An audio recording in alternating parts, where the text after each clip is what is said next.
My name is Alan, and this video is kind of a different video. I want to address a couple things that, quite frankly, has been on my mind now for a couple hours.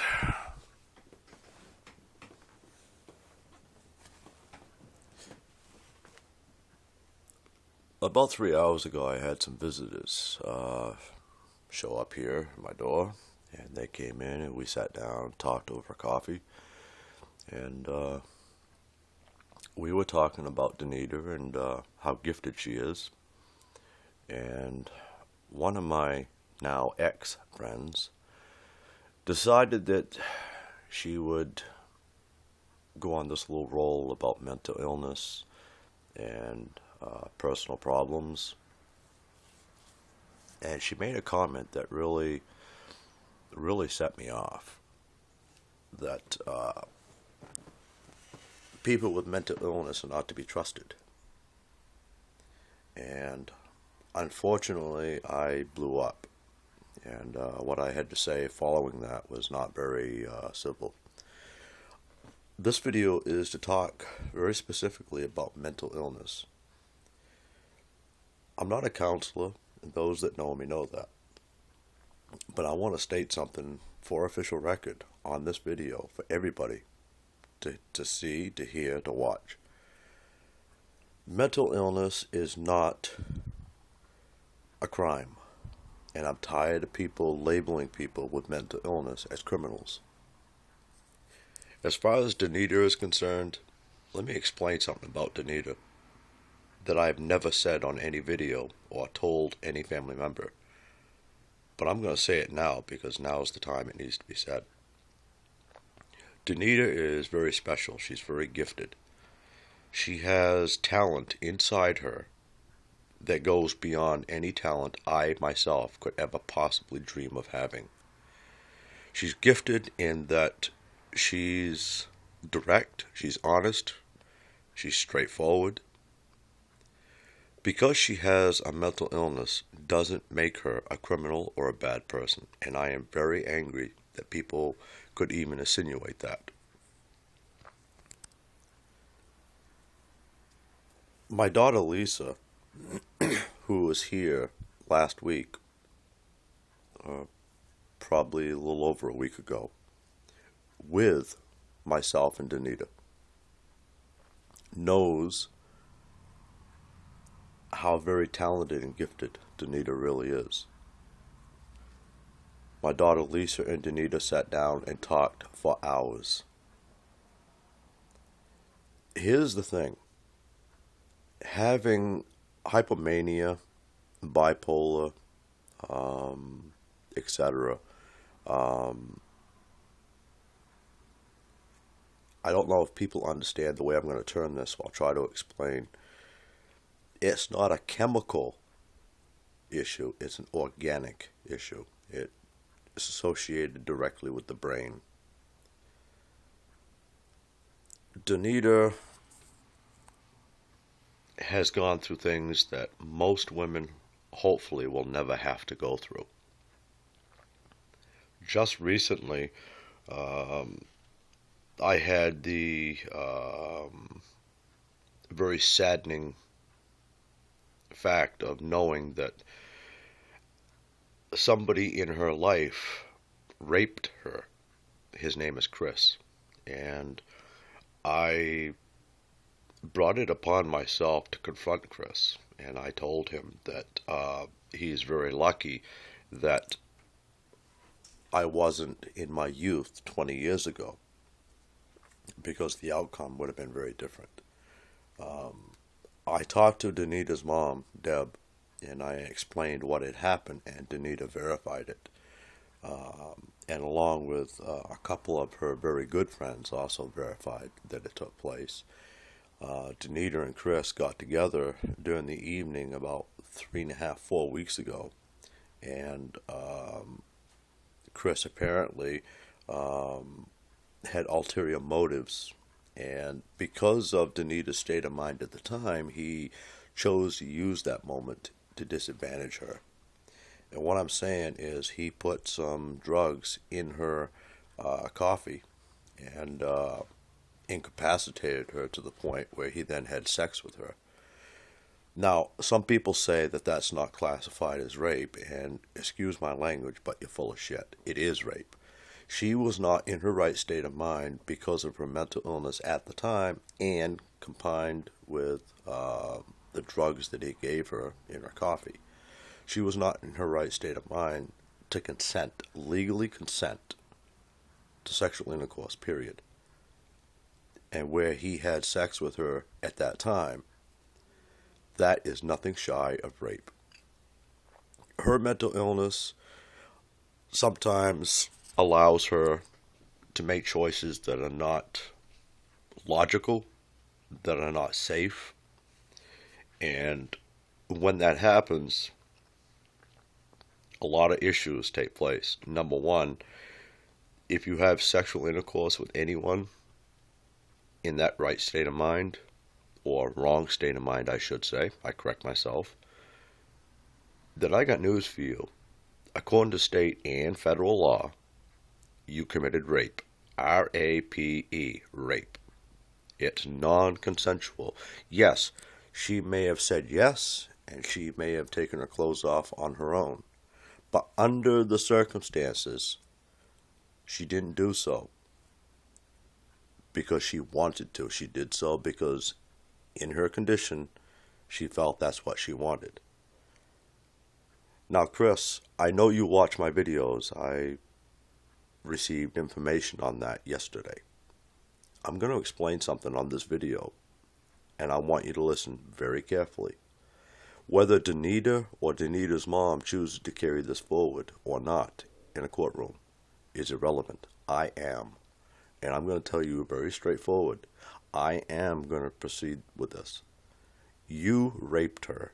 You had sex with her after giving her drugs that incapacitated her. She fell asleep. You gave her sleeping pills to the point where she actually went unconscious. You took her clothes off, you had sex with her, and then you redressed her. I don't know if you understand what I'm trying to tell you or not. So let me explain it very clear. I may have my own past, and it's a very dark past. I may have done a lot of things I'm not proud of. I was even charged with things that I didn't do, but nonetheless, because I was unable to prove myself innocent, I was found guilty. You, on the other hand, clearly admitted this is what you did. I am 100% going to take this through the courtroom. You have no right disadvantaging somebody with a mental illness. You have no right giving somebody drugs that incapacitates them and then have sex with them. That is rape. It is sexual intercourse without consent. I'm going to process this. And I'm going to be very straightforward, and I'm not going to sit here and feed you full of shit. I'm going to tell you straightforward. I'm not going to stop until the day you go to prison.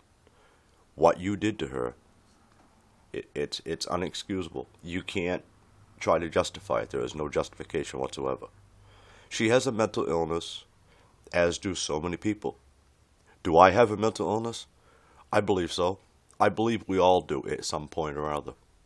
Mine is anger because of certain people. I don't tolerate child molestation. I don't tolerate rape. When those elements are near me, I get extraordinarily angry. I get very, very frustrated. I feel that, and I know this is wrong and judgmental, but I'm just going to be honest. I feel that them being anywhere near me, I feel dirty. I feel, I don't know how to explain it. But anyways, I believe that we all have our own mental illnesses at one point or other in our life, and that's not a crime. What you did, Chris, is a crime. It is rape, period. There's no way to explain it any other way than what I've just said. It is rape. That four-letter word that degrades the very human spirit. You raped that girl, period. She's 25 years old, so she's not a child.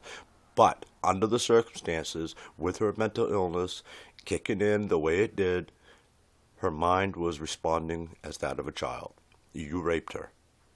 And I'm going to see to it, one way or the other, that your ass goes to prison for a long time for rape.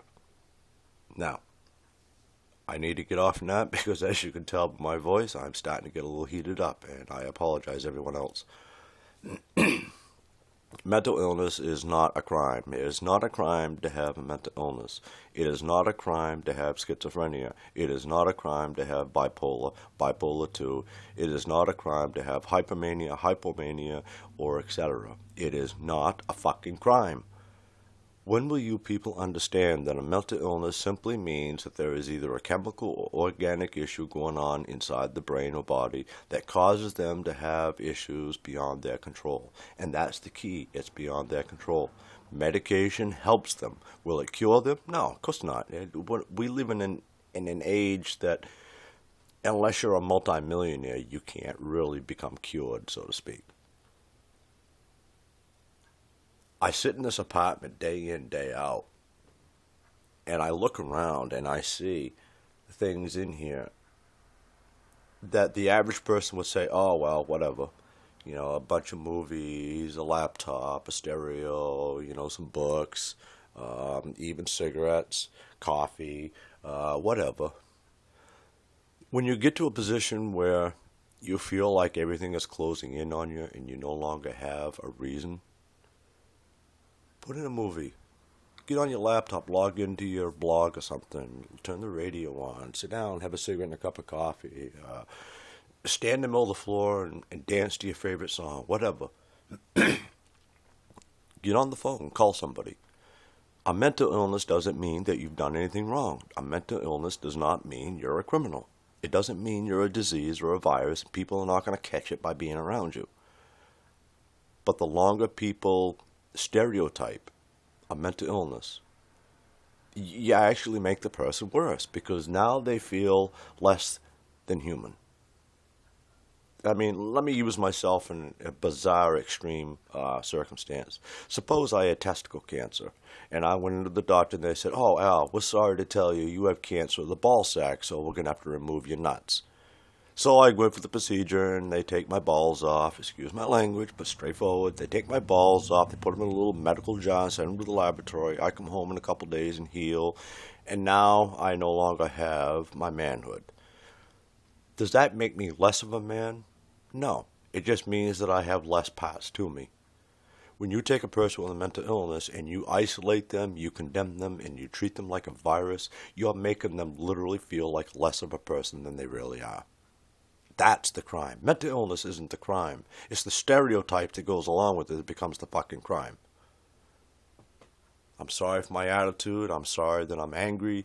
I'm just very frustrated at this because my ex-friend now is no longer welcome in my home because of what he said about Danita. And it's not just Danita. It's anybody with a mental illness.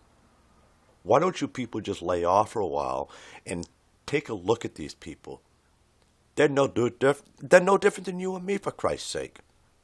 So what? It takes them a little bit longer to solve a small problem. So what? They seem to, talk two different sentences at once. If you lived their life, you'd be doing the same damn thing. So let's not bullshit each other and say you wouldn't. Mental illness does not mean they're a criminal. It doesn't mean that they have a virus that you're going to catch by being near them. But the more you stereotype them, condemn them, make fun of them, the worse they're going to get. If you really, truly want to help them, sit down and talk with them. Help them get what's going on inside their mind and in their heart out in the open so they can deal with it before it does turn to a criminal activity. And you know what I'm talking about. When you take somebody who hears voices in their head, tells them to kill, kill, kill, it's only a matter of time before they respond to those voices. Think about it. My name is Alan. This is Bangor, Maine. It is 4 after 7 p.m. I'm sorry that I've heated this video up a little bit, but I can't, just be silent anymore. I'm sick and tired of people labeling people with mental illness as criminals and viruses. That's not what it is. Thanks for listening, and I apologize in advance if this hurts anybody. It just has to be said. Thank you.